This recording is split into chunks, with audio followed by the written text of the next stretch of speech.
In today's video, I'm going to teach you how to add a time zone in Outlook Calendar. Managing time zones effectively can be crucial, especially if you're working with colleagues or clients across different regions. Fortunately, Outlook Calendar offers a straightforward way to add an additional time zone, ensuring you can track time across various locations with ease. Let's dive into the process. First, you'll need to open Outlook and navigate to the Calendar section. To get started, look for the Settings option, which is typically represented by a gear icon. Once you select Settings, a menu will appear, offering a variety of options for you to customize your calendar experience. To proceed, choose the Calendar tab, and from there, click on View. This section of Outlook is where you can personalize how your calendar is displayed, including the aspect of adding time zones. Next, you'll want to locate the option to Add Time Zone. Selecting this will give you access to a feature that allows you to incorporate an additional time zone into your calendar. This is particularly helpful if you're coordinating activities or meetings with people in different geographical areas.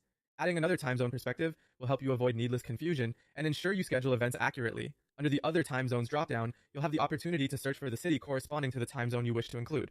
Simply enter the name of the city in the search bar, and Outlook will present you with relevant options.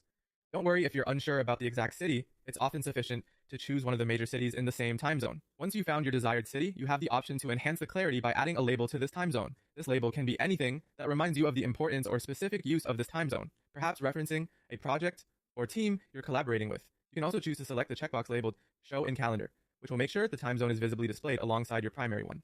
After you've selected your desired options and customized your additional time zone to your liking, the final and crucial step is to save these changes. Simply click on the Save button to ensure your new settings are applied. With this, your Outlook calendar will now be equipped with an additional time zone, helping you navigate scheduling across different regions efficiently. And there you go! By following these steps, you've learned how to add a time zone to your Outlook calendar. Whether it's for professional coordination or personal projects, managing multiple time zones can significantly streamline your scheduling process. Thank you for watching, and I hope this video has been helpful. If you have any questions, feel free to leave them in the comments below.